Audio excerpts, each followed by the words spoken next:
Les audios des musées de Laval. Les musées de Laval vous livrent leurs secrets. Tendez l'oreille et découvrez les artistes et les œuvres depuis chez vous.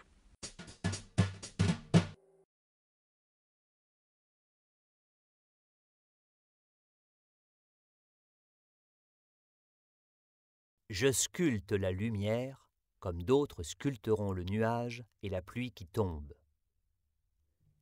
Noël Fillaudeau arrive à la sculpture et au dessin en autodidacte au début des années 1940, alors qu'un accident de travail l'immobilise pendant 18 mois.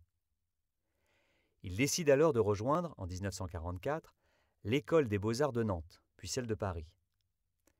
Se sentant bridé dans sa créativité, il interrompt sa formation et s'efforce par la suite de se libérer de l'enseignement reçu.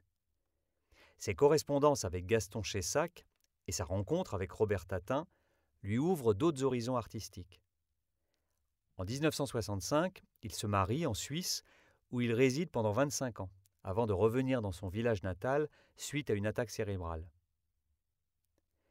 Noël Fillaudeau est un créateur polyvalent, à la fois peintre, poète et sculpteur. Il revendique son caractère d'autodidacte, malgré les études d'art qu'il a suivies. Il y a certes appris les rudiments de la peinture et de la sculpture, mais s'est rapidement détaché d'une esthétique académique qui ne permettait pas à son travail créatif de s'épanouir librement. Noël Fillaudeau crée principalement à partir de matériaux qui ont vécu et qui ont une histoire à livrer. Le bois fait bien sûr partie de ceux-ci. Sur une planche épaisse, il ajoute ici de fins morceaux travaillés graphiquement à l'encre et fait alors naître un totem, une croix. À première vue, les matériaux ne sont pas très nombreux.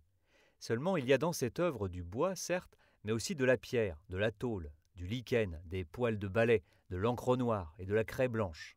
Cet assemblage crée un fort symbole, la croix, liée à la religion chrétienne, à la mort et au culte de Dieu.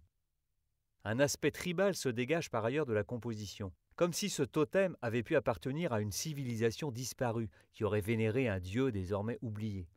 Par cette œuvre, Noël Fillaudeau redonne aux matériaux utilisés une seconde vie à la dimension sacrée.